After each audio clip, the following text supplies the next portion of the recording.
Guys, welcome bank two आवर channel द couple skate. तो मैं आ चुकी हूँ फिर से केसारी जी के न्यू सॉन्ग पर रिएक्शन लेके, जो कि आज ही आया है। गाना जो है वो है आकांक्षा पुरी जी के साथ, जो कि सुपर हिट जाता है हमेशा ही। तो गाने का नाम है लटक जैब जैब, ये गाने का टाइटल है। तो चलिए गाना देखते हैं जल्दी से जल्दी।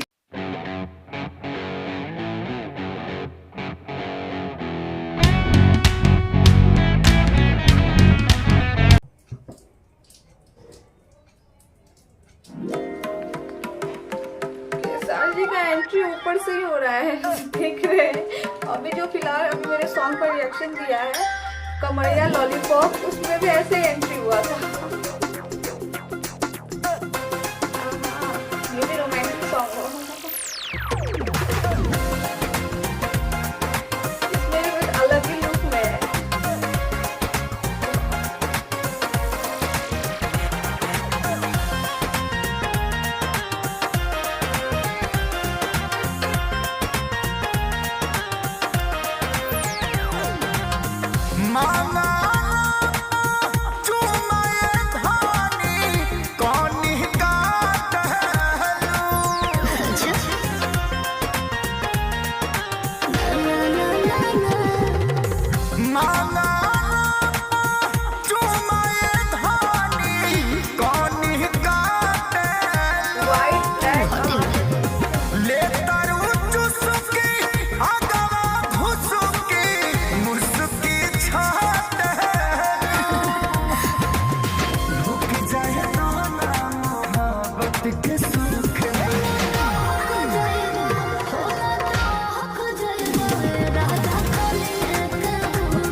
ये था गाना केसारी जी का आकांक्षा पुरी जी के साथ, जो कि काफ़ी ज़्यादा रोमांटिक था। अच्छा लगा सॉन्ग देख के। एंड जो आकांक्षा जी है उनका ये लुक बहुत प्यारा लग रहा था, जो सिंदूर साड़ी लगाई थी तो वो लुक मुझे बहुत ज़्यादा प्यारा लग रहा था। केसारी जी भी बहुत ऑलवेज वो अच्छे लगते हैं हमेशा की तरह, तो अच्छे तो लग रहे थे, बॉडी वॉडी दिखा रहे थे तो बहुत ज्यादा हॉट लग रहे थे। तो बहुत अच्छा सॉन्ग था। एंड सॉन्ग के बारे में बता दूं कि ये जो सॉन्ग है वो खेसारी लाल यादव जी ने गाया है and Shilpi Raj ji, and lyrics है कृष्णा बेदर्जी जी का, और म्यूजिक डायरेक्टर